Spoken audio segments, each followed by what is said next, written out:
This is Titletown Sound.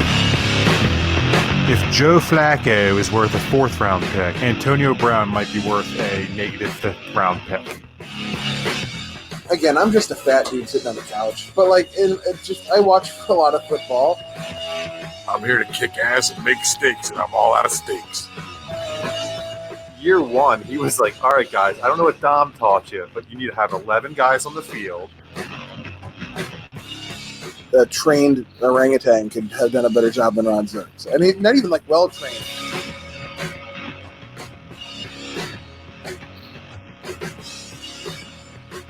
Welcome, Packers fans, to the Titletown Sound podcast as I try to fix my camera right as we come on the air. Gentlemen, this is episode 212, and this is the show for fans of the Green Bay Packers, fans of Champagne.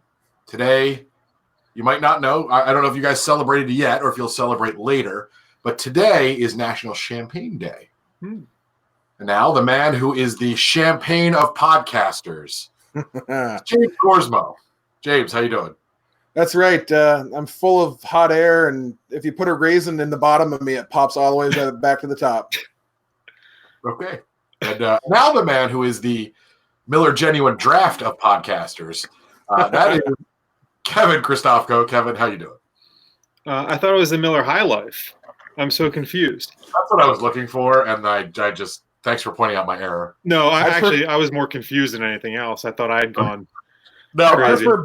I prefer both of those beverages over champagne, actually. So it's okay. Well, champagne, whatever. Unless if it's not from the Champagne region of France, it's actually just sparkling wine. That's correct. All right, gentlemen. Before we get to the body of the show, where we're going to talk about a couple of games, one past, one upcoming. What was that? Let's go to the sound off. It's time to sound off. It's October in the NFL. I mean, it's October everywhere, but in the NFL, October means pink cleats, pink towels, pink everything. It means breast cancer awareness, and unfortunately, it feels more like a marketing technique for the NFL than anything else. But this time of year, we are reminded that people are facing things much bigger than a team's loss on Sunday. In fact, this summer, one of the Packers was also facing a bigger issue than whether or not he was even going to be on the roster. While Mason Crosby was battling for a roster spot on the Green Bay Packers, his wife was diagnosed with a form of cancer. And while it doesn't seem to be fast-moving or metastasizing, it is scary as hell. And it's moments like these that remind us that the football players are real people. They're not just people out there for our amusement, although that's sometimes how it feels on Sunday afternoons, but that they have real lives, real conflicts, and real issues. And for Mason Crosby, I'm sure that hit home. For all of us, when we talk about what the players want in a safer game, we hear about, well, in the 70s, that's not the way they did it. But we're realizing more and more how this game affects people. So maybe our attitudes are changing a bit as well. We're realizing these are real people facing real challenges. Maybe we just don't treat them like animals. We should try to protect the players. That's why the NFL should do more to protect players. It's why when the Packers get headhunted on Thursday night, it's not just because they're on our team that it should upset us. It's because these are people who could face a lifetime of pain from these illegal hits. Vontaze Burfict was finally suspended for a full year for his hit, and I know he'll appeal, and he'll probably win that appeal because, well, that's just the way things work. But the NFL needs to get tougher on headhunters, on players that put others in danger. We've got to make this game safer if we want the game to last. James, I don't know if you know, did Burfict, I know he was appealing. They were going to hear that appeal on Tuesday. Did they already decide the appeal? I haven't heard anything about it. I thought they were doing it on Thursday. Okay, then the Mayos are. He's just a garbage human being. Oh, he's a horrible, horrible human being. He's just, I don't know why it takes 6 times of him just being a complete jag before they decide that's enough. Yeah, I don't get it. Well, they finally did, and that hit on Jamal Williams at the beginning of the game should have been an ejection. It should have been an ejection and a suspension. I mean, there was no reason for that. He was being held up by 2 other guys. It was clearly intentional. You can't even argue that he was just trying to make a football play because he wasn't. Kevin, why do you think the NFL is so slow to eject players for plays like that, like what we saw? Wow, that's a good question. I don't know. I mean, I don't think that safety goes far enough, obviously, because like the college game, I think you can review that, right? He would have probably been ejected in the college game, and I feel like there's got to be some sort of like, okay, well, if you injure a guy by hitting him in the head with your head, then you have to at least sit out for as long as he sits out, or something like that. There's got to be some sort of penalty for that because. And there's problem. I like the rule, and I've thought of that too. There's issues with that, but totally something like that. But right, like I mean, it's like in baseball when a starting pitcher gets a 5-game suspension for hitting a guy in the groin with a baseball at 99 miles an hour. He misses one game. It means not he pushes one game back. It doesn't mean anything. Right. And I feel like that's kind of at least in game. Like if you knock a guy out of the game, you're done. Yeah, totally. Right. So like Jamal Williams clearly was injured and was going to be out that game. He should be ejected. Like that should be a no-brainer. If your illegal hit causes a guy to be kicked pun intended game, what did I say? No-brainer. Oh. If your hit causes the guy to miss the game for an injury and it's a legitimate injury, then yeah, you should be ejected as well. But that includes when you hit your own teammate in the head like they did at the end of the game. Well, I don't. Yeah, I've always said that it should be a penalty for slapping your teammate on the helmet, and I have sources. I have said that ever since head injuries have been a thing. I've said like, well, why are you allowed to hit your own teammates on the head? And actually, over the last couple of weeks, I've had many conversations with, let's just say, high school playing football specialists back in their day, and they agreed that getting slapped in the head is no fun. So there. Yeah, my cousin used to play high school football. I thought you were trolling current high school football players. I thought you were talking to Al Bundy. No, I'm not allowed to live that close to schools, Chris. You know that. All right, let us get to the game that was Packers versus the Eagles. Thursday night game, the best Thursday night game of the year thus far, although tonight's game, there's some scoring. It looks like it's somewhat interesting. Packers come up short in this one, and there was a lot of crying and gnashing of teeth at the end of this game. My view is that this isn't as terrible as it seems, but let's talk about some of the major issues in this Eagles-Packers game. Number one being, what the hell happened to the defense, specifically the run defense, James? I think they missed Montravius Adams a lot. Kenny Clark can only do so much, and he didn't do a whole lot on Thursday. But they were just – you have to remember, Philadelphia has one of the top, I think, 2 offensive lines in the league. I forget if they're 1 or 2. That was number 1. There's going to be a lot more of those tonight, boys. That was robust.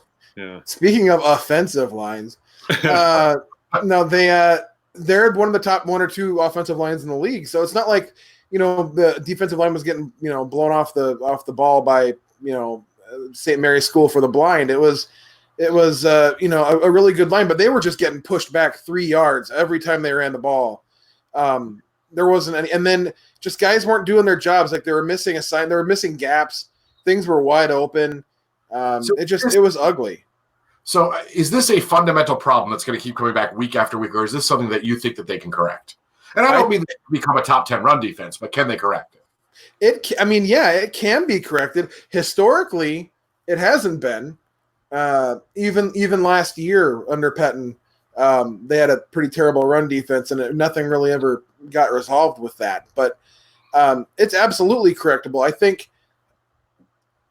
Mike Pettin in his press conference today said that it's okay. You're going to be blocked. Just don't stay blocked.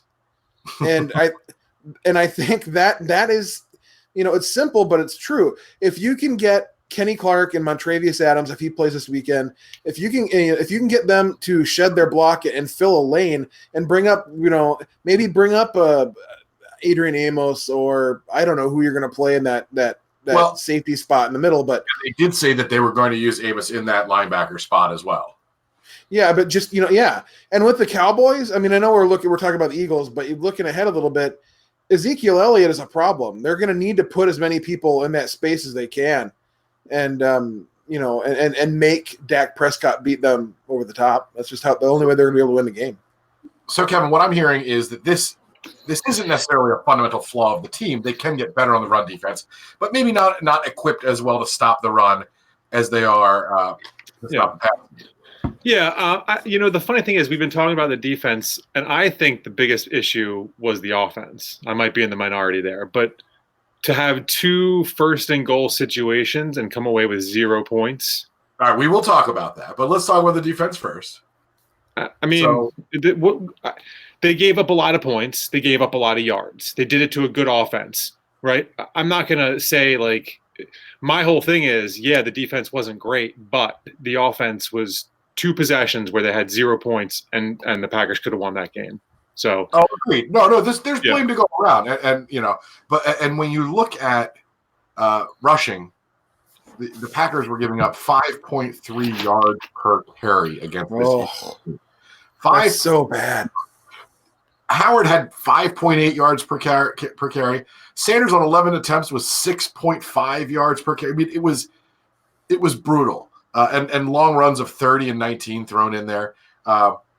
It was just they were getting gashed all night, and you've got to be able to do something to stop the run. And the Eagles, to their credit, the Eagles game planned very well, and they stayed with the run despite the fact that the game was getting what was could have seemed to be turning into a shootout, and it benefited them. And James, this was a bit of a wake up call for this defense.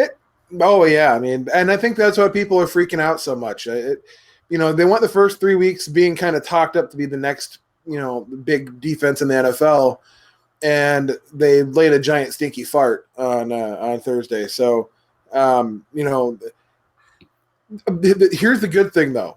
I think that with the Smith brothers and Amos and Savage, some new blood in there, Pettin, I don't think they're going to be complacent, and I don't think they're going to be okay with it. It feels like in previous years there was some complacency there, like this is just who we are, and we're going to have to rely on our on our secondary and our offense. I don't think that complacency is there anymore.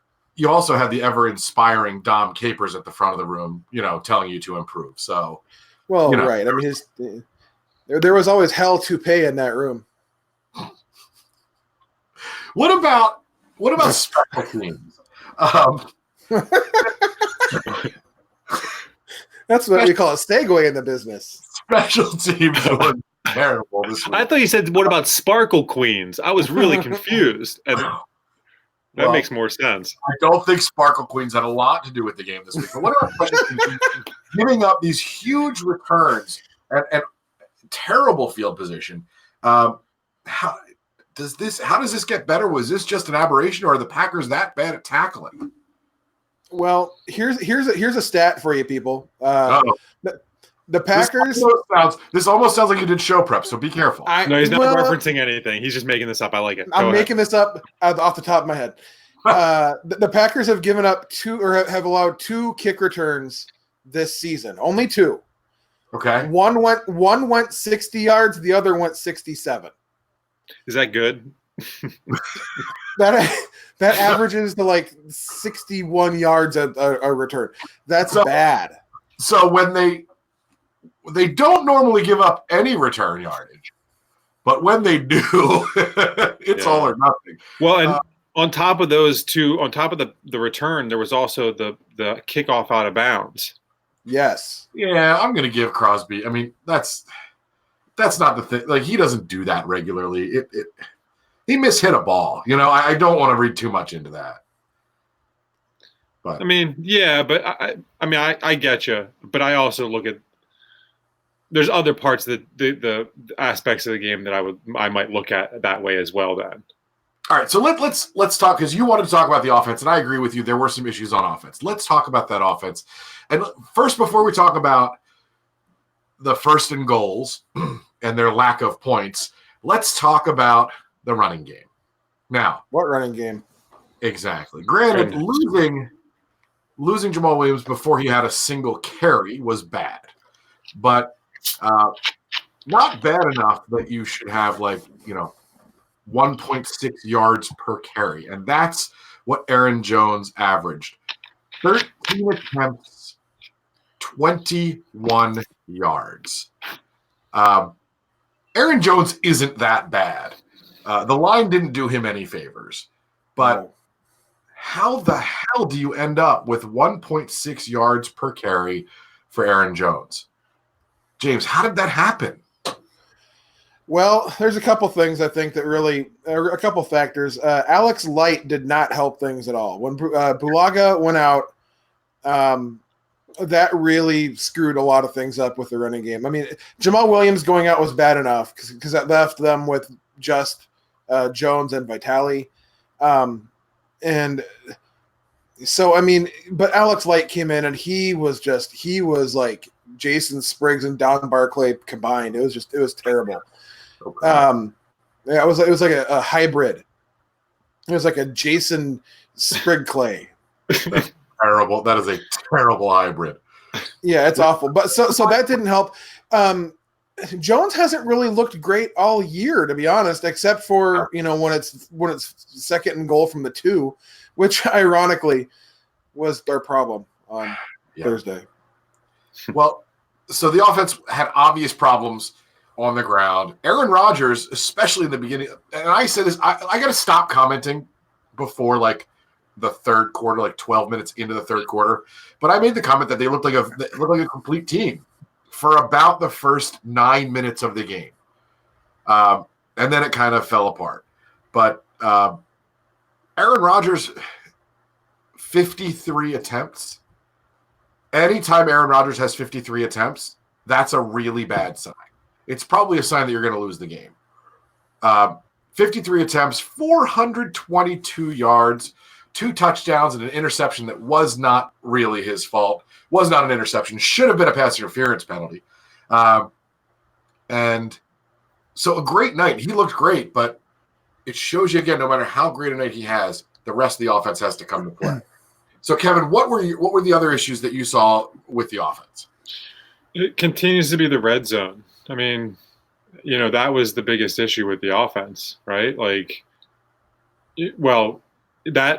Scoring field goals instead of touchdowns, which, you're pretty close to the red zone.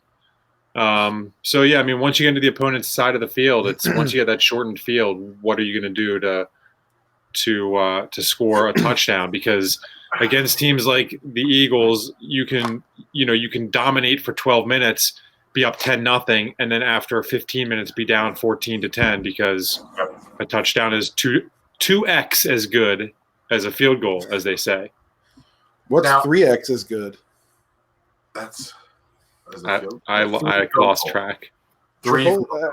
I don't even. Can we? I'm so frustrated to even bring this up, but I'm going to. Can we talk about the Jimmy Graham experiment? We talked about it last it was over. Jimmy, hold on. You know what? I don't do this. I'm gonna hold on. I'm gonna change something. I'm gonna do something here. I'm gonna put on my VR glasses for the Jimmy Graham experience. So what I'm gonna do is Chris Christofko, one of the hosts of Titletown Sound, is going to talk to Jimmy Graham. Jimmy, you might not know this, but I know a thing or two about football, just one or two. But I know something about human anatomy. You're going to get a lesson today. This is one hand.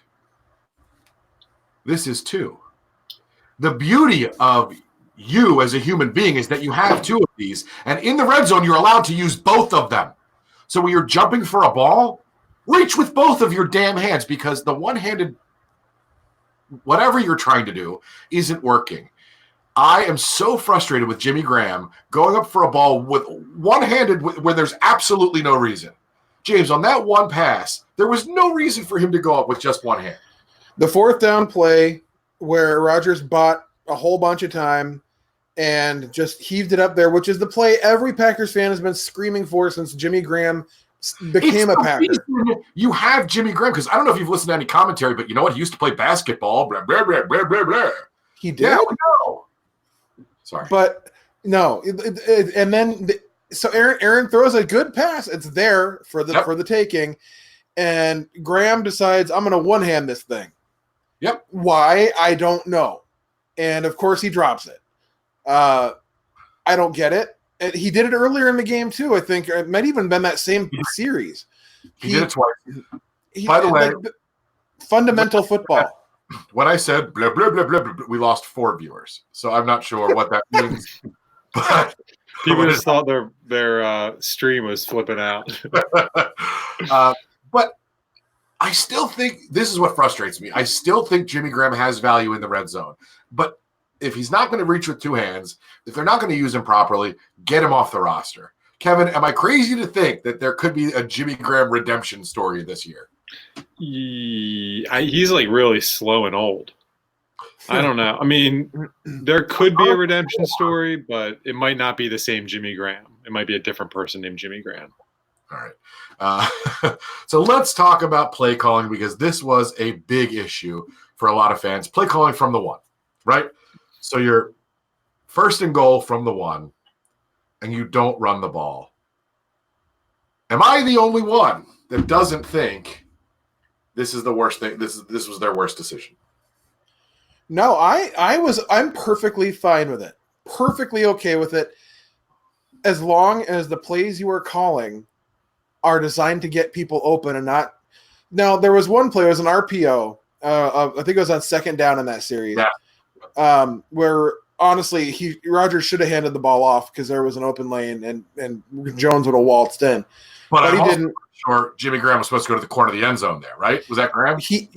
Yes, and I'm fairly. If he wasn't supposed to go to the corner, once he saw Rodgers scrambling, he should have went to the corner. Right. And he just stood there like a big freaking oaf. So I mean, Jimmy Graham, if he's not going to catch the ball and he's not going to block, what the hell is he doing on the field? Anyway, that's the last segment. Sorry, I don't have a problem with the play call. You want to throw the ball 4 times? Fine. Run pick plays. Run something. You've got that 1 yard cushion. You can run a pick play, basically. Now, granted, the 4th down where MVS was held like it was his wedding night, that was a pick play. And he had Darius Shepard wide open in the corner of the end zone if he would have just waited about a half a second longer because of that pick. But that being said, I'm perfectly fine with 4 throws. I just wish the plays themselves would have been designed a little bit better. That's all. Kevin, what do you think? Are you okay with 4 throws, or do you think they need to run it at least once there? I mean, it's tough because you've got 1 running back essentially. Because I don't know if Vitale got any touches. So I mean, 1 for 3 yards. Did it? Yeah. I mean, I feel like when you have 2 running backs and 1 is a fullback, there'd be a good opportunity to hand it to the fullback there at some point. Mike McCarthy was on his couch screaming, toss it to the fullback, and nobody listened. Well, he was actually screaming for more pierogies, and then he was screaming to toss it to the fullback. To be fair, so was I. Yeah, that's fair. They're a delicious treat. They are. I love a pierogi. Anything to wrap up this game with the Eagles. The last thing I'm going to say is this is not the end of the world. The sky is not falling. This Packers team is 3-1. I don't think we expected to be 3-1 after one of the toughest parts of their schedule. Yeah, I agree. This guy is not falling. He's standing up, and it's good. It'll be fine. Thanks. James, anything else about this game? You know what? I think it was actually good for the Packers. I think it was good for them to kind of have a litmus test of where they're at and what they need to improve on. And I think in the coming weeks, that's going to, other than the injuries to Adams and Bulaga, I think that they're going to come out better because of this game. And what's Bulaga's status right now? I don't know. He's beached this week. I'll look up the injury report. I'm not sure where he is. I forgot to check it today. I know he practiced the last couple days, but it was I think it was limited, so I'm not sure. Okay, so we haven't really heard whether he's going to play on Sunday, although I haven't heard him ruled out, so that's probably a decent sign. But, yeah. All right. Before we go to break, let's talk about we have some OG patrons. They are our Hall of Famers, but they are the most famous of the Hall of Famers.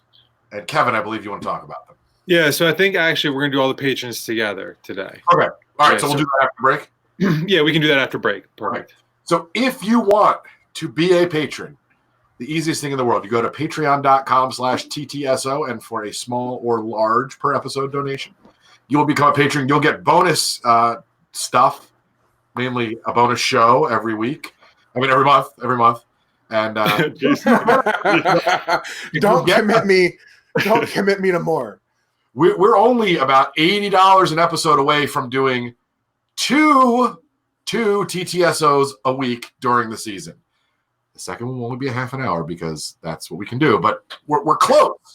So if you want to help us get over the top, we'd appreciate it. Patreon.com/TTSO. All right, we're going to take a break. When we come back from the break, we will introduce our patrons. We will talk about the Cowboys' upcoming game with the Packers. We'll play our games. Papa K is here. We've got voicemails, all sorts of fun stuff. After the break, stick around and buy stuff through our Amazon link, which you're just about to hear about.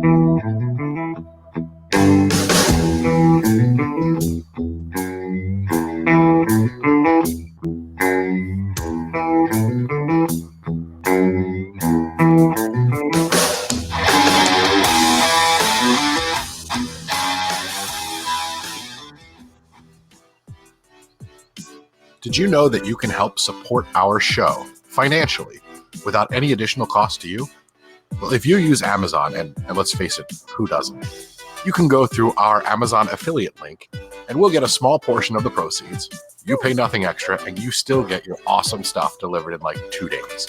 So go to www.titletownsoundoff.com/Amazon. And just order like you normally would, and you help the show.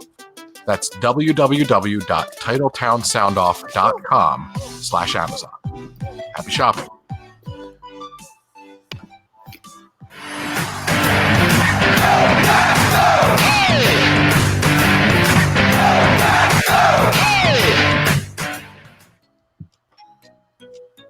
If you would like to support the show and help others find it, give us a review and a rating.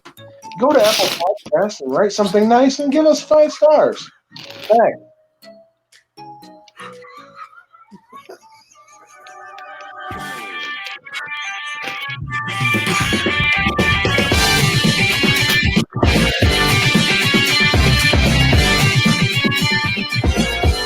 Welcome back, Packers fans. Episode 212 of the Titletown Sound Podcast.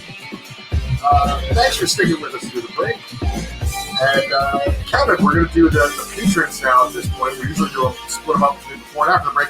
You got something going on here? We're going to do a little something extra for the patrons. Yeah, we have something a little bit special today.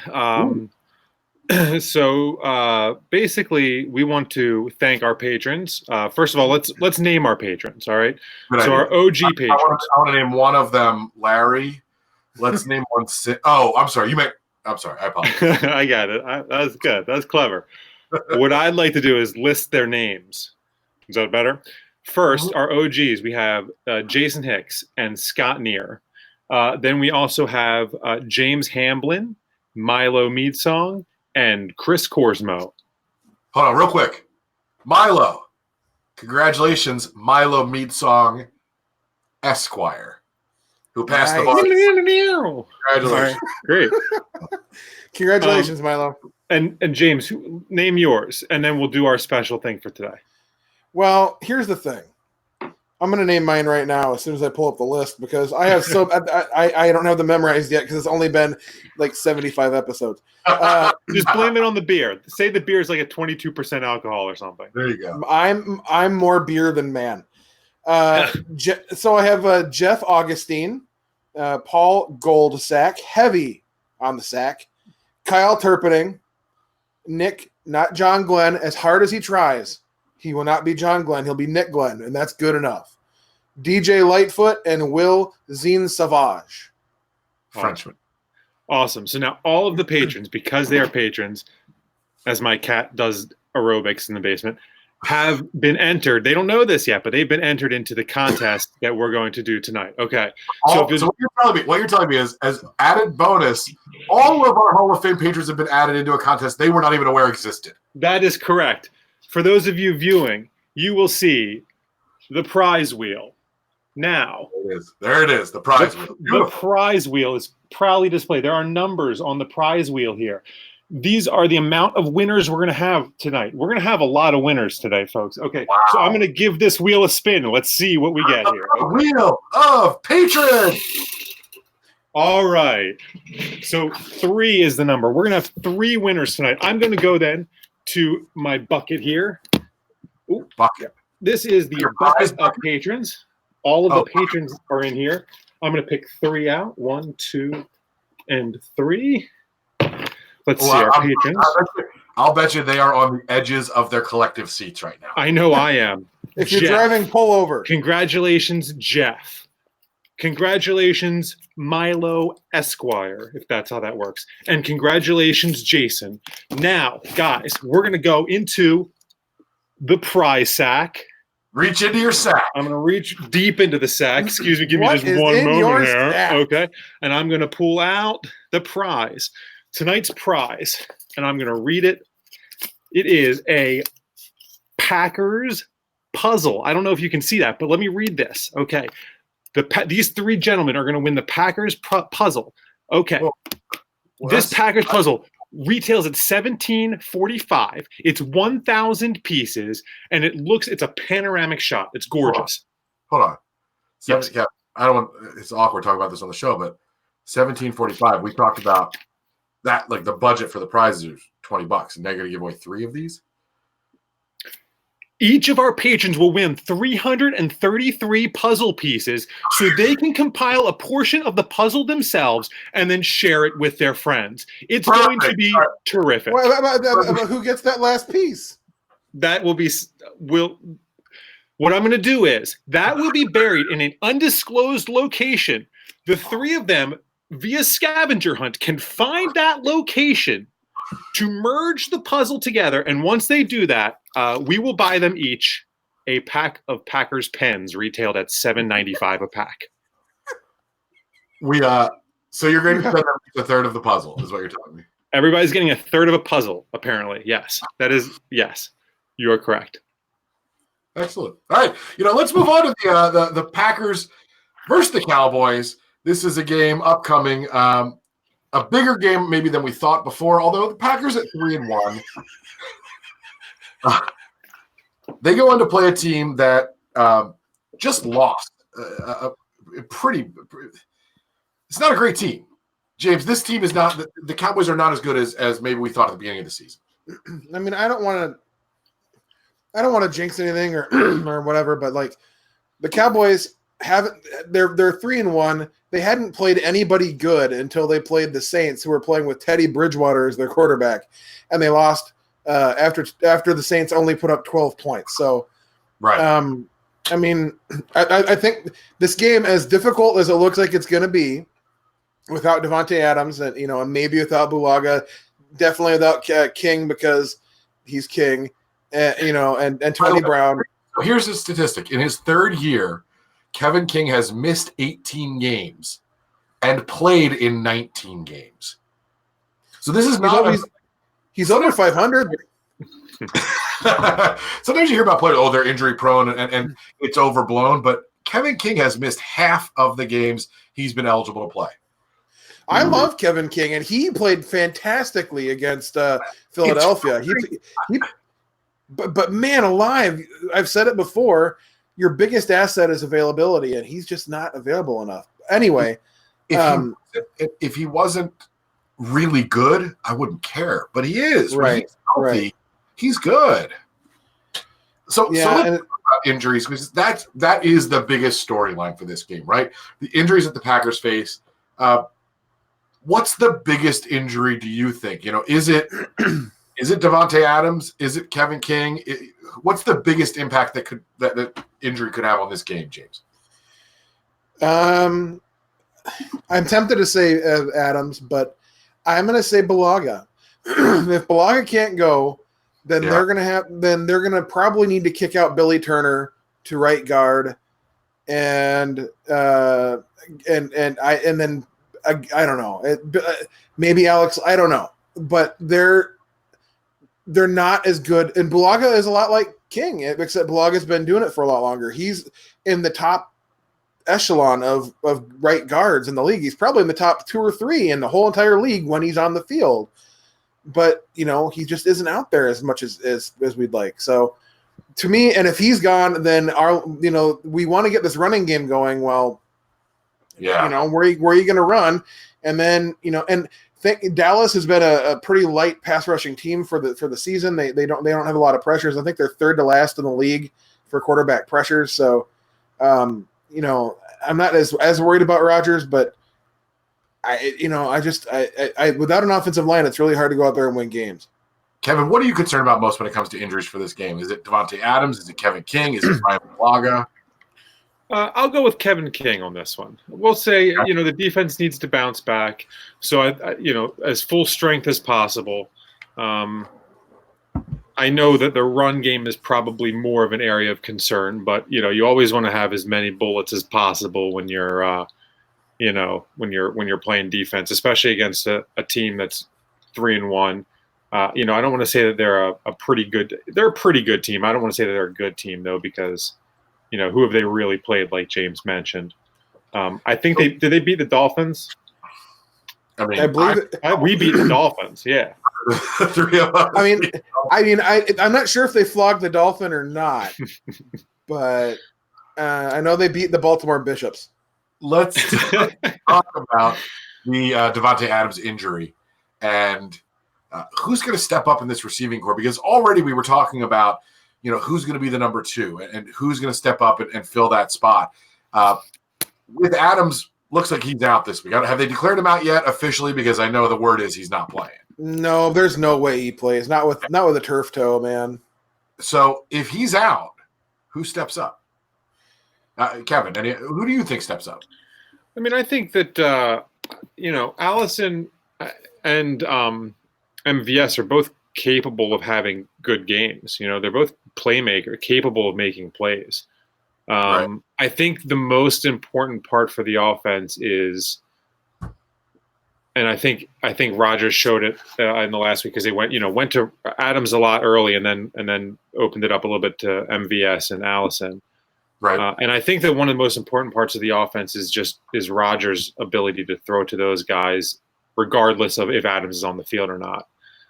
So the fact that he's not on there, hopefully it doesn't mess up the rhythm too much of the offense, and hopefully not. I mean, they're obviously going to miss a beat, right? Because Adams is a great player, sure. But hopefully those guys can at least pick up the slack a little bit. And honestly, I think like Jimmy Graham, he's going to need to pick up the slack big time. Like guys like that who you don't typically, Mercedes Lewis, maybe he'll have a couple of catches. I know he's had a couple of sightings so far this season. So, people are going to have to step up and hopefully it's not embarrassing. James, can we have? Is it possible that Jake Kummerow steps up and that has an impact? I think he's gonna. I think he will. Aaron loves that dude, and I really think that he's a much better wide receiver than people give him credit for. And one of these days, he's going to have a breakout game that's going to be like his moment, like his game that everybody starts to recognize. All right, this dude's legit. And why not this week? Adams is out. I know they're going to be scheming, I think, for a lot of MVS action, which sounds a lot kinkier than it is. How'd your week go? Got a little bit of MVS action. And Allison, I think, the opportunities are going to be there for him. And like Kevin said, Jimmy Graham needs to do something. Or Tanyan or some tight end has to do something. But if Kumaro is going to break out on the national scope, this is the week to do it. For some reason, I'm kind of confident that he will. I don't know why, what leads me to believe that, but I think this might be the week that you see Jake Kumaro step up. It would be a good storyline to combat the because Randall Cobb, the whole Randall Cobb thing will be brought up ad nauseum. For some reason, and maybe it's because I blocked it on my brain, I'd forgotten about that. Yeah, I miss my boy. They'll bring that up. So maybe, and that if Kumaro had a good game, Randall, who? I'm Troy Aikman, and I've had 36 concussions. I don't know where I am. That's It's beauty impression. That's a good I one, didn't right? know. Yeah. I thought he was here. Yeah, I know. I've been working on it. By the way, we've got quite a Thursday night game shaping up as we record right now. So I would tell you the score, but I don't have the express written permission of the commissioner of the NFL, so I can't do that. All right, so we hinted at this before, but James, can the Packers stop or even hope to contain Zeke Elliott? Contain, yes. Stop, I have my doubts. He's a really good running back, and he's really good at both phases of the game, running and receiving. So they've never, and it's going to be difficult. Montrevious Adams is going to play this weekend, it looks like. So I think that's going to be a big boost. I think they're going to have a fire lit under them after their embarrassment of last week. I don't think they're going to be gashed as badly as they were last week. But I mean, Elliott's going to get 100. I don't see how he's not. Yeah, but if he just gets 100, we might be okay with that. Yeah, it's like the old Adrian. It's like the old Adrian Peterson thing. Give him 100. That's fine. Just keep him out of the end zone and hope for the best. Hi to Larry Black in the chat who asks, "What up, guys?" Not that much. We're a bunch of guys who do a podcast from our house. We don't have a lot going on. Separate houses. We don't live together.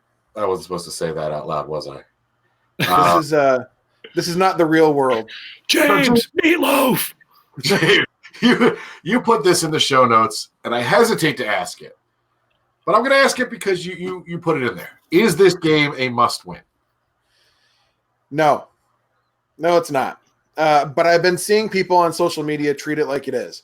Okay, that's so. Where comes from. Yeah, I've seen a lot of chatter from people saying, well, this is going to set up the whole rest of the season, and look, if we win, we're 4-1. Things are gravy. Like, 4-1 that's it.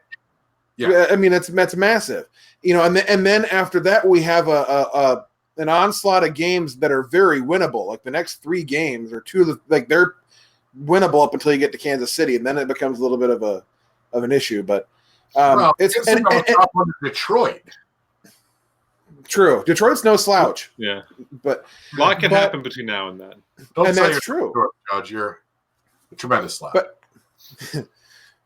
I mean, they have a meathead for a quarterback. But other than that, and if we lose, then we're 3-2. We still have a winning record. It's. I'm not entirely worried about. Again, we have winnable games coming up after that. By the time we get to Kansas City, we very well could be, 6-2, or 5-2 or whatever the record is. All right. I'm not. It's too early in the season for that, and I just want people to stop panicking. I agree with you. I'm going to address something that Larry asks in the chat. He says, "What about Dez?"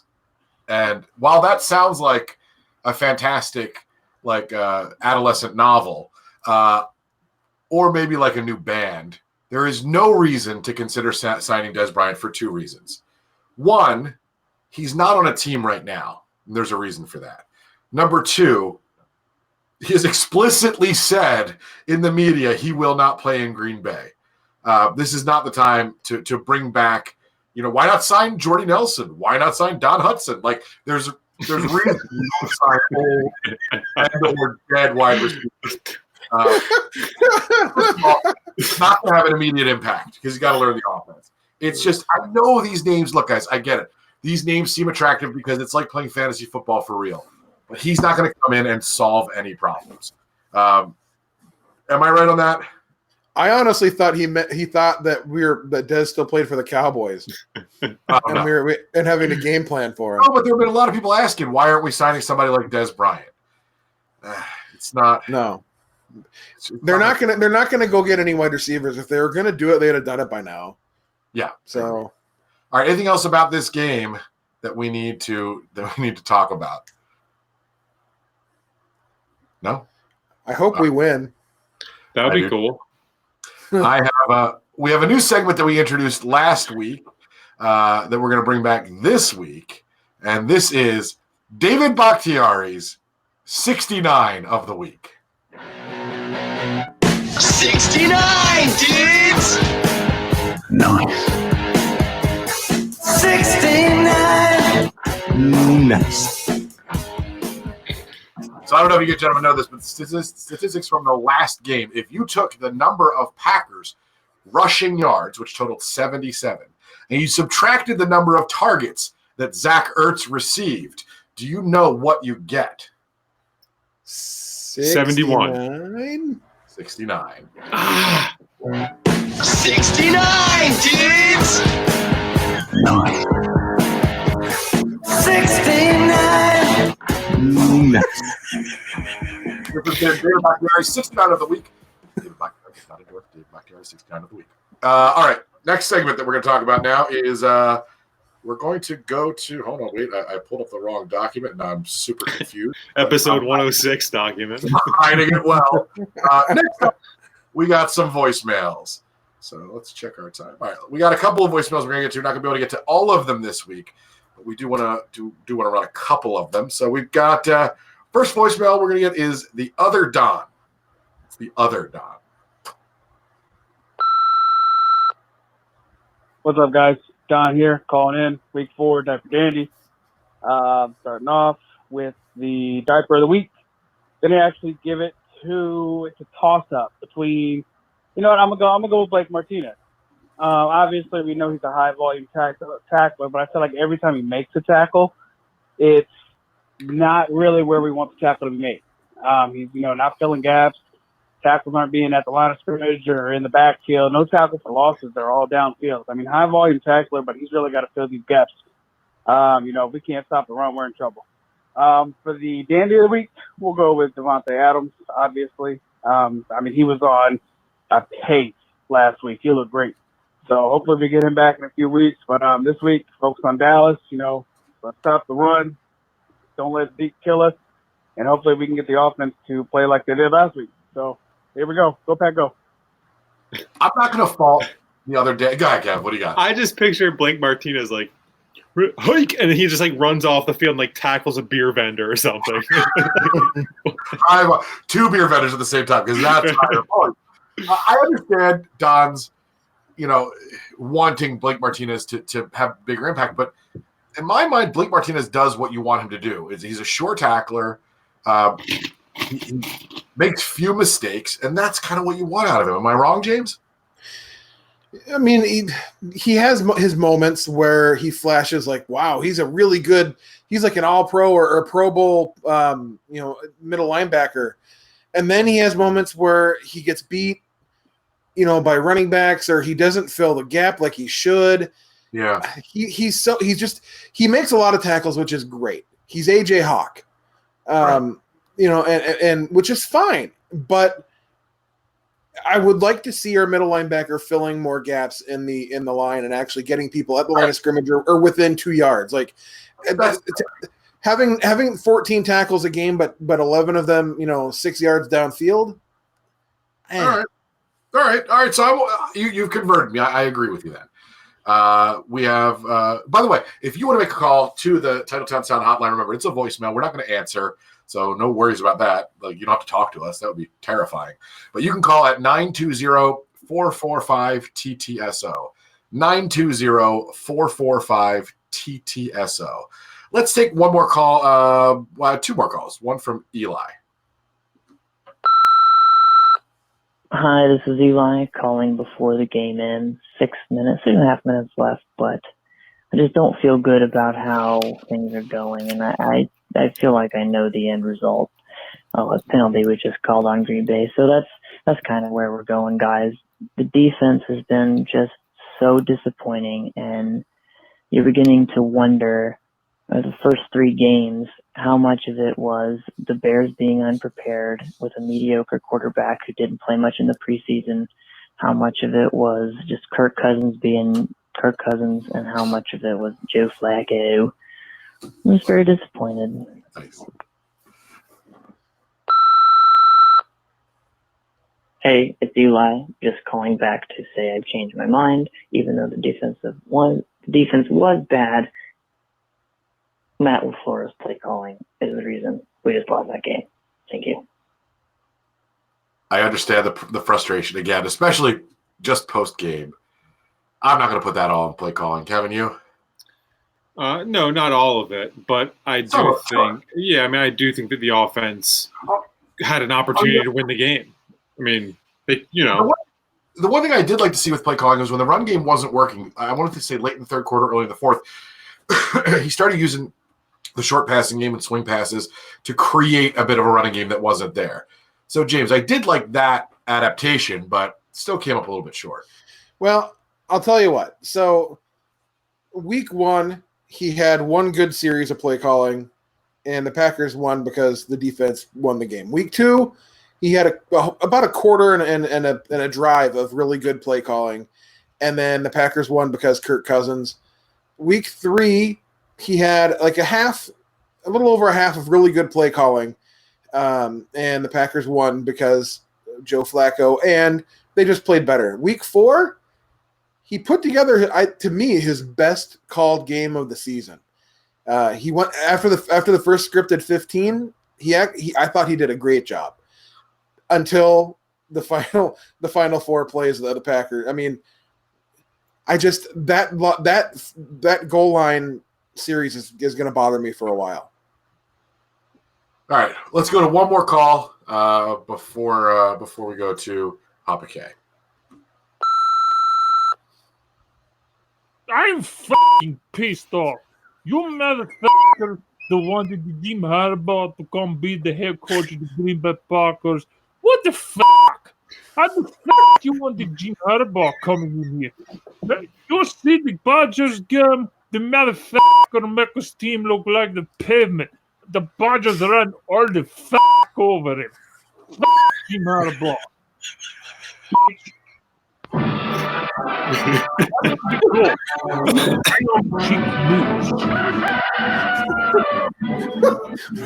Shut the fuck up. Time for Iron Sheik Anderson North preview. I know it's 4 weeks into the season. Okay, fuck off. Packers doing the fine job overall so far. They have the hiccup with the Eagles, but I tell you what, new head coach, what's his name? The guy LaFleur. They do a fine job. They're doing very good. Start the season 2-0. You beat Chicago. You beat Minnesota. What better way to ingratiate yourself with the Packer Nation? I salute you, Bubba. And for all you Philadelphia-loving motherfuckers, I have it on good authority from good friend of Iron Sheik, who was in the Philadelphia, who says the only place has ever been where he's seen human shit laying in the sidewalk twice in the same day. What the fuck, Philadelphia? Literally. I would also like to say for those people, apparently there are people who want the Packers to sign the Dez Bryant. Have you motherfuckers learned nothing from the Antonio Brown situation? What the fuck? You want to bring in the fucking Dez Bryant to fuck everything up here? And the NFC North, they're going to be screwed anyway because when Aaron Rodgers gets going with the new offense and he gets his sync with it, he's all over, Bubba. NFC North title, back to Lambeau, back to Titletown, and there's going to be all she wrote. Aaron Rodgers going to be walking around acting like he's the fucking Ric Flair. He's going to be walking around, wheeling, dealing, kiss stealing, limousine riding, jet flying, island rocking, butt fucking, motherfucker. And he'll fuck your mother, Bubba. You love him for it. Then, of course, you've got the Chicago Bears, with the quarterback, the bitch, Pinsky, who make him good on his name. He's a bitch and he throws like shit. So what do you expect? I heard on your show last week somebody was saying he's the best quarterback in the NFC North and something about how a great rookie year. Let me tell you something. You know who else had a great rookie year in the NFL? who is all of the bullshit? You remember the Mark Sanchez? You remember Mark Dirty Sanchez? He was motherfucker. He have terrific rookie. He have good rookie with the Jets to go to AFC Championship game, and then he have a second year. And by the third year, he was total dog shit. He was the biggest pair of dead dog shit in the league. And where is he now? I tell you where he is now. He's working at the Kenny Rogers Roasters in Scooty. Doesn't need no fucking meal. At least he give my order, right, Baba? I'll give him that. Yeah, what else? The Detroit Lions. I don't even want to talk about the Detroit Lions because they're still the Bean Babies. Can we not relegate the Detroit Lions down to another league or some shit? I'm tired of dealing with them. My voice goes so high when I'm talking about these motherfuckers. Fuck them all. Fuck them up the ass. Fuck the Detroit Lions. And the Minnesota Vikings, they're bullshit. Okay, that's it for us in our preview. Thank you for joining me here. Iron Sheik, hashtag the swag moist, whatever we were talking about last week. What the that even? I don't know what the fuck I'm talking about. But what you know? I am Iron Sheik, and I am out. Well, can we please name this episode Swag Moist? Sure. Thanks, Sheik, for what Sheik's got his own production elements now. This is that was the longest voicemail we've ever played, and I didn't want it to end. I will, yeah. And just as a heads up, for those of you who aren't the Iron Sheik, I will not play your 5 minute and 15-second voicemail. But you know what? I don't think there's much we can add to that. That was pretty much perfection. I love is to be bold and confident enough to do your NFC North preview 4 weeks into the season. That's the thing I like the most. Let's go to Papa K and see what he's got to say about this week. Hi, this is Bill Christofko calling after the Packers fell to 3-1 after losing to the Eagles last Thursday night, and as the Packers prepare to play the Dallas Cowboys this coming Sunday. A few random thoughts. As most of us, I am concerned about the Packers' run defense. It seems that Mike Pettin is really trying to stop the pass, and as a result, the running game seems to be thriving for the Eagles and for the Vikings, and Ezekiel Elliott looms this week. That's going to be a real area to watch this week and for the rest of the season.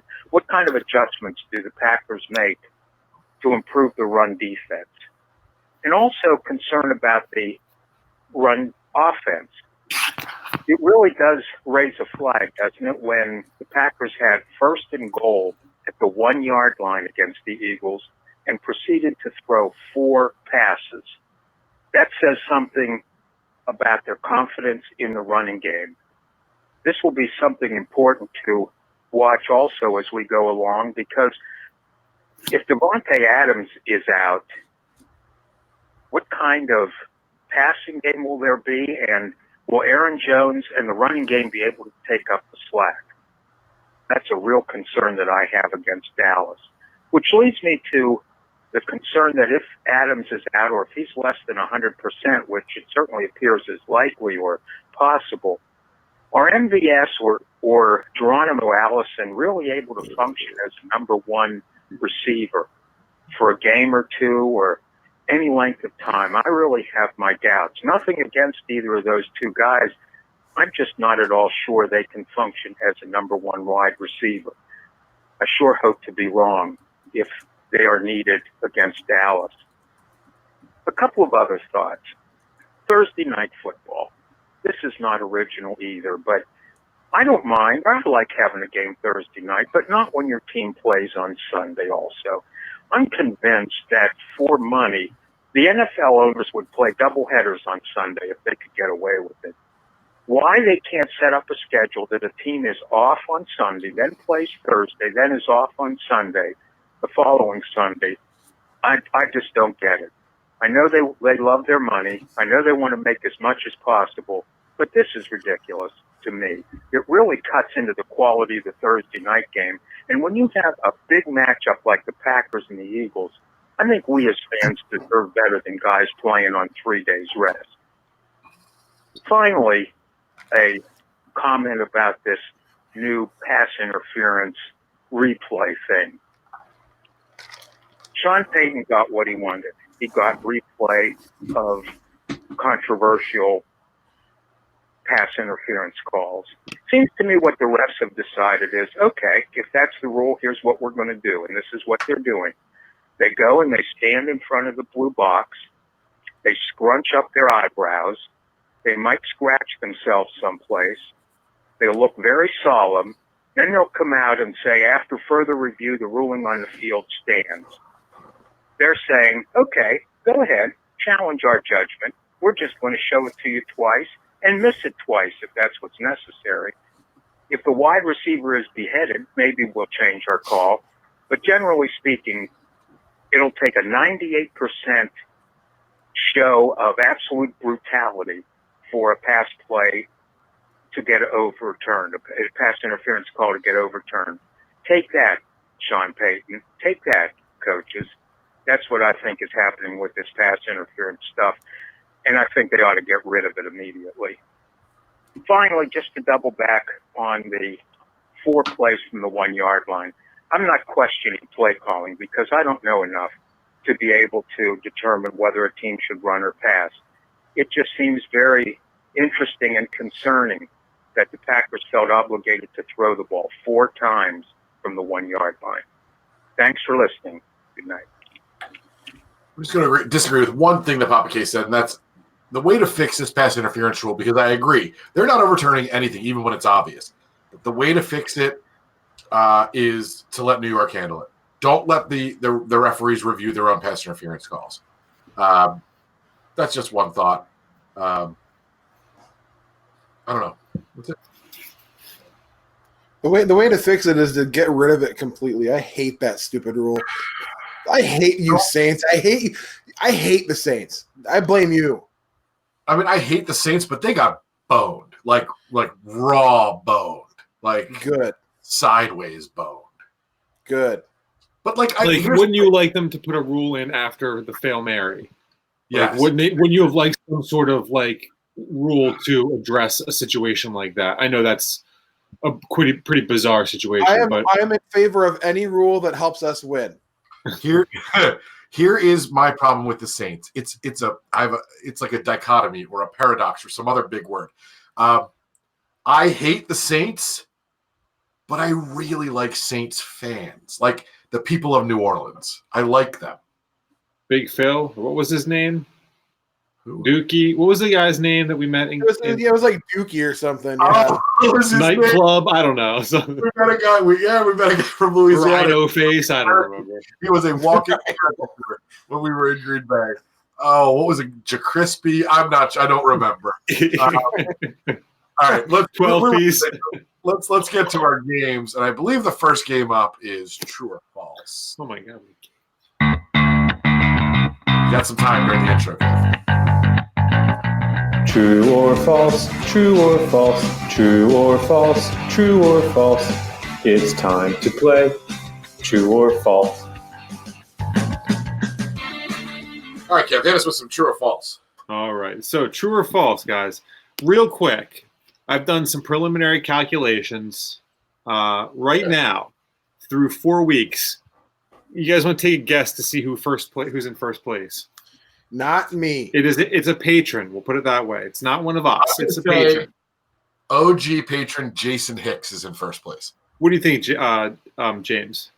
I'm gonna go with Kyle Turpinning. That is correct. You are correct, James. Wow. That is. Do I get any points for that? Kyle Turpinning is an unprecedented 85% clip right now. Wow. And remember, we do this by percentage, so if you want to become a Hall of Fame patron and start playing our games, an OG at that level, you can still do that. We'll allow it. Yep. Yeah, we're going to have to put some sort of rule into how many games you have to participate in. But because if they pledge at that level, It's good. We're good. We're good with that. Oh, if I was Kyle, I'd take a seat because 85% is going to be hard to beat, son. All right, question number 1. You quit being a Hall of Fame patron. No, just don't respond to the emails. You know, like you say a page, you just don't answer. You just that is not acting in good faith. We will. We will penalize. Nice. Anyway. All right, you just wanted to say penalize. It's all good though. All right, Chris, we'll start with you. Right, man, cool. I'm just. You know what? I'm not going to write this down. I'm just going to listen to the podcast later to get the answers because that's what I did to accumulate these answers so far. No, just kidding. That sounds like a terrible idea. This show is terrible. Let me just write them down. Okay, Chris. Yes. We'll start with you. All right. Question Good. number 1. Through 4 games, Dak Prescott is averaging about 285 passing yards per game. True or false? Against the Packers, Prescott will pass for less than 285 yards. True. It's hard to pass for 285 when you're running for 350. James, what do you think? Bingo. Yep. I agree with Chris. So I need to catch up. So I'm going to go with balls. Let's put it that way. I'm going balls to the wall here in week 4. I'm really in week 5 wherever we are. You're already throwing up the Hail Mary. Yeah, man. I am in last place right now. Yeah, I'm in last. I'm not doing too well. What's your percentage? 50%. It's not so good. So that means everyone competing is everybody's above 50. Everybody's doing pretty good. That's so incredible. Far. Yeah, everybody's doing pretty good so far. Beauty. Back when Paul used to write the questions, he would often be at about 40%, and he wrote them. So that was impressive. Well, see, as the writer of the questions, I'm quite tempted just to go with against what you guys say, but whatever. All right, question number 2. Ezekiel Elliott is averaging 18.25 carries per game through 4 games. True or false? Against the Packers, Elliott will carry the ball at least 22 times. Chris, what do you think? True. James? They would be unbelievably stupid not to, so true. True is what I said as well, because I need to get my percentage higher. So I don't care if everybody else's is. Mine is just embarrassing. Okay, question number 3. James, I'm going to start with you this time. Through 4, Randall Cobb is averaging 3.5 catches per game for the Cowboys. True or false? In week 5, Cobb will have at least 4 catches. False. Ooh. Are you saying that? Is he hurt or something? No, I just false. I like our secondary too much. I say false. All right. So what's his average? What was the pre? He's averaging 3.5 catches per game, and will he have at least 4? Setting the over under 3.5. Because the football gods like to break my heart, I'm going to say he will. True. Okay. Yeah, I'm going to say true as well. I think he'll probably have 26 to 28 receptions for anywhere between 300 and 600 yards. Question number 4. James, we'll start with you. Okay. In week 4, the Packers defense was unable to do anything. No, to force a turnover. True or false? In week 5, the Packers will force at least 1 apple turnover. That sounds delicious, and I agree with those. So I'm gonna say true. Okay, Chris, what do you think? You've got a guess. That's yeah. This is Big Boy. He's just chilling out, saying hi. Matt made an appearance. All right, I forgot what the question was, so I'm going to say. Don't tell me though. Okay. I'm going to say false. All right, and for those of you keeping score at home, I too will say true. What did the cat say? The cat said, "I feed me meow," is what he said.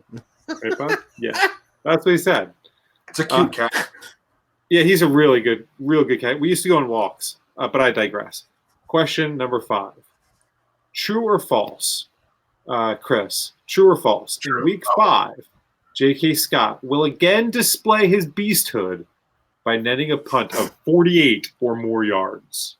I will say true until this doesn't come true. True. J.K. Scott is a spirit animal. Yeah. James, what about you? Absolutely. I agree with Chris. I'm going to keep saying true until it stops being true. So I started this at 45 yards thinking, oh, that's a good net punt. And every single week he has beaten that. He's had one every single week. So, that's definitely true. This game is on the road, right? Yes. It's in Jerry's world, yeah. I should know this. J.K. Scott is going to kick one over the scoreboard, not into. Over. What's the rule if you kick it into the scoreboard? I think you re-kick. Get executed. Oh, Yeah. re-kick. That makes more sense. Yes. Just right there, the firing squad comes out. They bring out the big blue tarp, like when you go to the horse race. Oh, that's hard. What? Any more questions? No, that was 5. Oh, okay, beauty. All right, Yeah, so I guess that means that True or false is now over. But now it's time to turn around and play our next favorite game. And the most appropriately and professionally named game that we have, and that is Spread 'em. With the unnecessarily long intro music. Go on ahead and spread them. What are the sound effects that we have retained since the beginning of this show? Because Bobo, I don't think anyone could do that cowboy voice better. That was why is he getting shot? Why is there a spittoon being hit? I have so many questions. It's you know what? We're over, but we're going to play it again because there's a lot to break down here. So first you have the Western music, which okay, that's a classic, right? And then the sheriff. Go on ahead and spread them. The sheriff who was going through puberty tells him to spread him, but then, despite his compliance, fires at him anyway. Several rounds. One of them hits something metal. We don't know.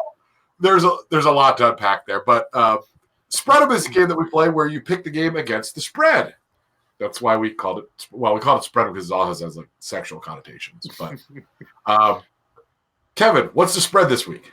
Oh, I don't know. What did we say? 3.5. The Cowboys are favored by 3.5. Cowboys are favored by 3.5.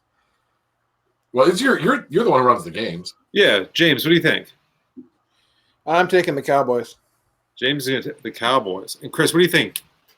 I am going to take the Packers, and not only am I going to take the Packers to cover, I'm going to take the Packers to win it outright.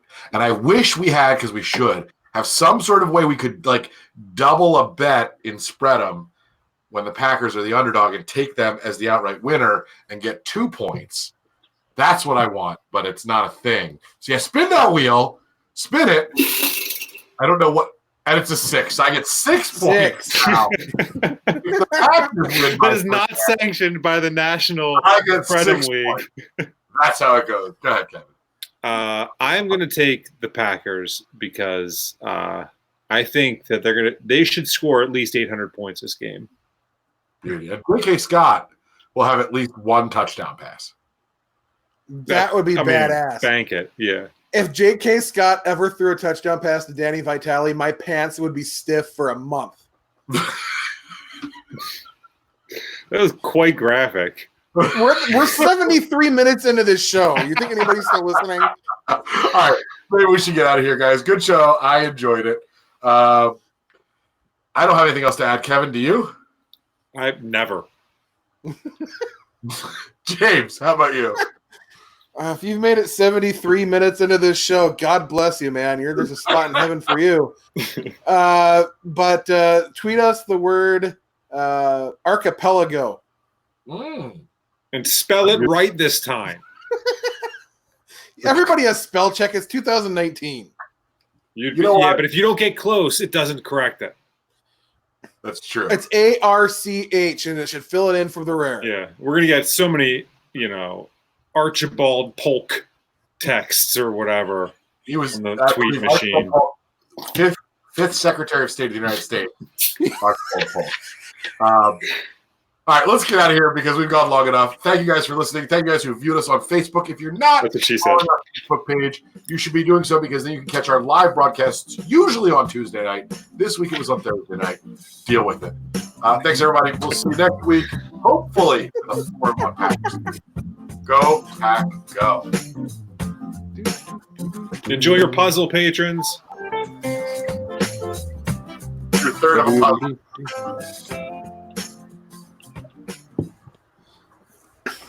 The preceding podcast was a production of Productions Institute LLC. Copyright 2019. All rights reserved. Don't steal our crap.